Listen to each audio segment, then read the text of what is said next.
The following episode contains strong language, offensive slurs, and discussions of disturbing subject matter, including references to abuse and death of a child. Viewer discretion is strongly advised. Previously on Ghost Questers, a boy's voice welcomed us. When we got an answer from this one. Hey! 6 years later, he answered again. Or do you just want some strawberry cake? Hey. Jacob revealed pieces of who he was and whispers of something darker. Just make it go off when I find out your age, okay? 5 years old? 6 years old? 7 years old?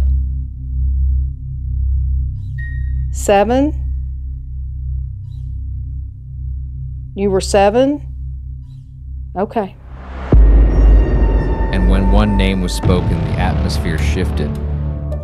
From what we understand, named Donald.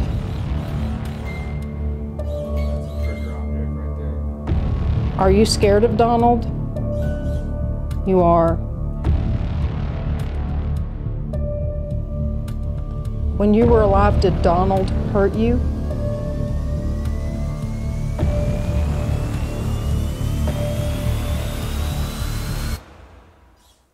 He did?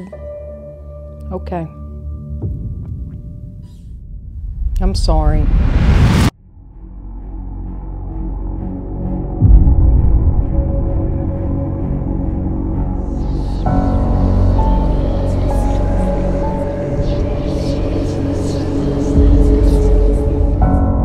As the sun sets and the darkness falls, we brace ourselves for another encounter of the supernatural here at the historic St. Albans Sanatorium. Not all the spirits at St. Albans are innocent. Some cling to rage, violence, and cruelty. This building has seen decades of torment, boys mistreated, patients abandoned, and experiments that left scars on mind and body. In Donald's room, that darkness finds its voice. And in rooms like Donald's, you don't just hear the past, you feel its anger. And sometimes that anger answers back.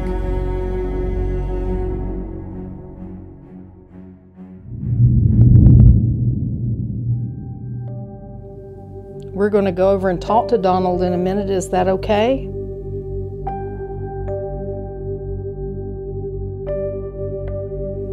We're going to let him know that it wasn't okay that he hurt you. Is okay? The next part of Jacob's story involves claims of a man named Donald. These remain allegations only, never confirmed in a court of law. We present them here as they are told, not as fact. So this is Donald's room, and it's from what we've been told, and we don't want to tell people that he's, actually responsible for Jacob's death because we don't know. There was never a decided trial that said, this is who killed Jacob. So obviously, since he's deceased and can't defend himself, we can't say that he did this or not. But a lot of people think through investigations and evidence that Donald was the one responsible for Jacob's death. And Donald would have stayed in this room and the adjoining room. And of course, Jacob's room is just next to that. In 2018, we encountered a spirit by the name of Donald. Some say he tormented young boys, though no records confirm his crimes. What is clear is his hostility. His words carried contempt, anger, and mockery. We were told that you're into men. You like little boys. You? Me? You? Me? You?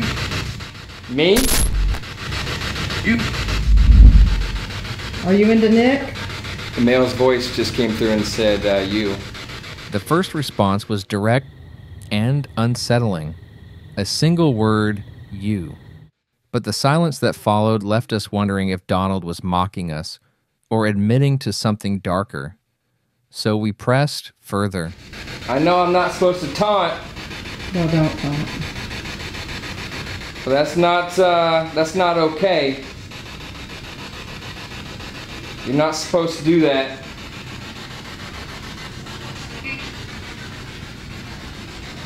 That's quite sick if you're touching little boys. Love it.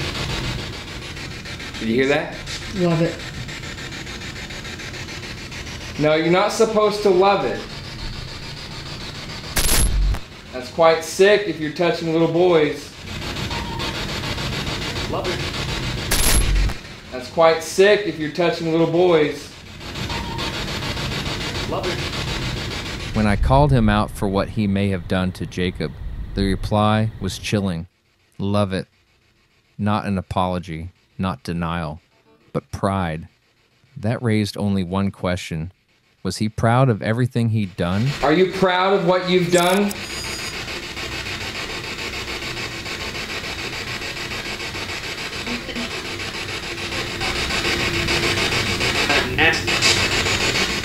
Not nasty. Are you saying it's not nasty what you've done?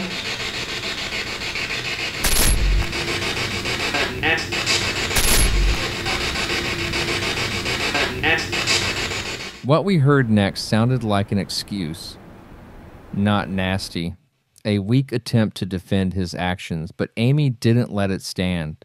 She challenged him directly, and Donald's reply was every bit as cold and cruel. Sexual relationships men with men is not nasty. But with little boys is taking advantage of an innocent. Too bad. But with little boys is taking advantage of an innocent. But with little boys is taking advantage of an innocent. Too bad. The words dripped with arrogance like he took satisfaction in the pain he caused. So I tried a different approach. Did he even care that we were in his space? Are you happy that I'm in here? Not too much. You're not happy that I'm in here? Not too much? Well, probably because you... Did I upset you? Not too much. Not too much. His reply was measured, not too much, almost playful, but the tone shifted quickly. When I pushed harder, Donald lashed back. Are you disgusted with me for what I've said?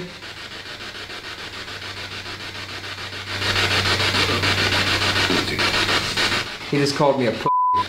Oh, yeah? Yeah, that was p***.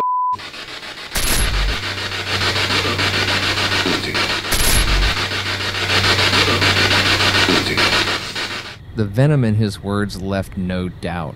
This wasn't just communication, it was confrontation. And then came the final blow. Before I could even finish my sentence, Donald's voice cut through. Love it, followed by a barrage of insults. Words we had heard from him before, each one dripping with hate. I just want you to know what you did to those little boys was... I don't know what he said. I'm not going to repeat that word. If I think that's what it was.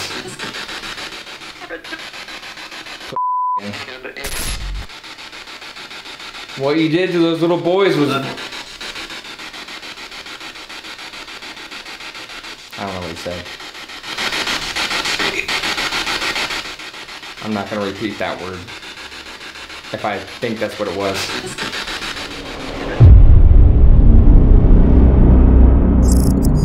9 responses, each one more disturbing than the last, from arrogance to mockery to outright hate. Donald wasn't just a shadow of the past. He was present, he was hostile, and he wanted to be heard. But what made this encounter even more unsettling was the consistency. That's quite sick if you're touching little boys. Love it. What you did to those little boys was... His words weren't random. They were deliberate, and though the investigation ended that night, his voice would stay with us.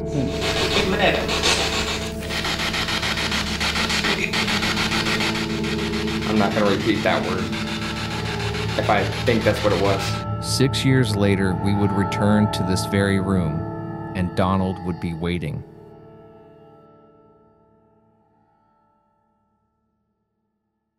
For this investigation, we weren't alone. We invited Randall and Catherine to join us. We've learned that bringing guests along not only shares the experience, but sometimes it amplifies the activity. Turn around. No, do not turn around. Oh, God. Spirits don't just respond to us. They respond to the energy of anyone who enters these halls.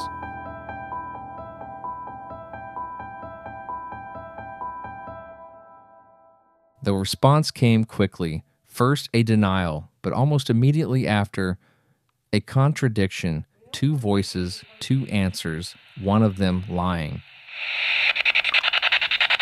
We don't like people who hurt kids. Or anyone. Or anyone. Hi-yo. And if you didn't hurt Jacob, can you let us know that? I'm going to walk in front of the... Sure. Were you wrongly accused?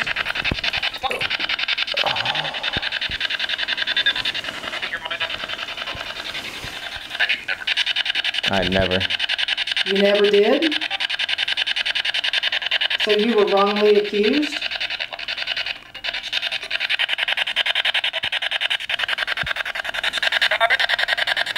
What was that? That was something. I didn't make it out. I never. You never did? What was that? That was something. I never. You never did?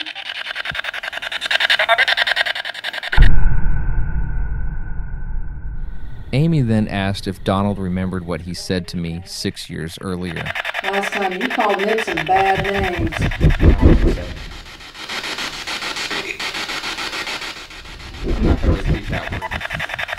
I don't think you can do that again. Do you remember what you called Nick last time?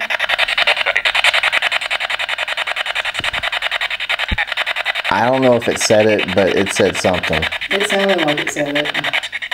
I thought maybe it was just me trying to make it say it. The spirit box answered with the exact same word, a slur he had used before. It raises a chilling question, and do spirits remember not just who we are, but what they've said? I'm not going to repeat that word if I think that's what it was.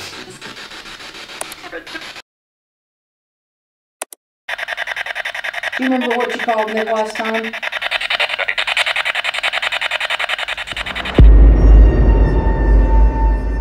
Donald's words weren't just echoes from the past.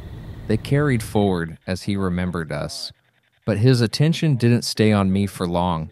When Amy pressed him further, his focus shifted, this time toward Catherine. Hey, Donald, Catherine's scared you're going to make that door shut. Do not make that door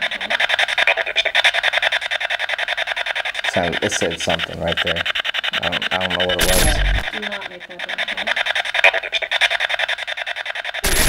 Do not make that door shut. It said something right there. While Amy was challenging Donald, something remarkable happened. Our SLS camera mapped a figure standing by the door, and at that same moment, the spirit box broke through with a chilling response. Do not make that door shut. I want her to see 2 devices, 2 different forms of evidence, aligning at the exact same time.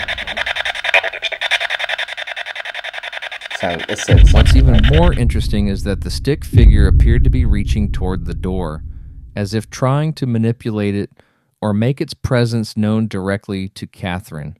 You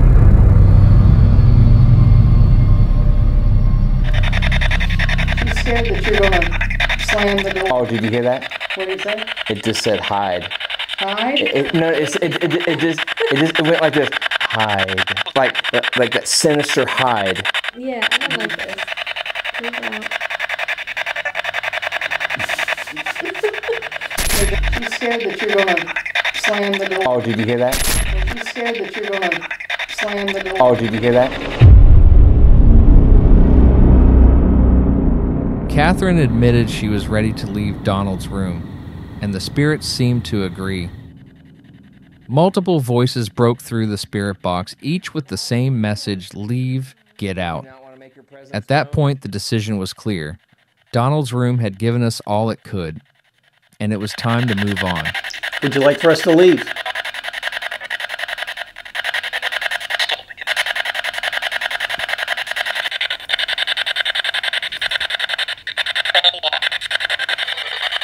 Are you ready for us to move on? Yep. And just said yep. All right. Okay. Did you hear that? What is that? Get out of here. All right, we'll get out. I heard that clear as day. You said that too? I heard that. I mean, you heard that too? Yeah. Yes. All right, we'll get out of here. We'll respect your wishes. Coming up on Ghost Questers.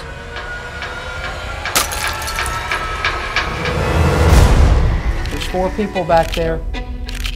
Are all 4 of you? Is the patient doing that? I got touched twice on my right side. I got touched when I had my hat backwards. Got touched across my forehead right here. People think that she could have committed suicide after they found the baby and took it from her. I feel like somebody's touching my face. Family? Is there a family down here? Hi, Rebecca. My name's Amy.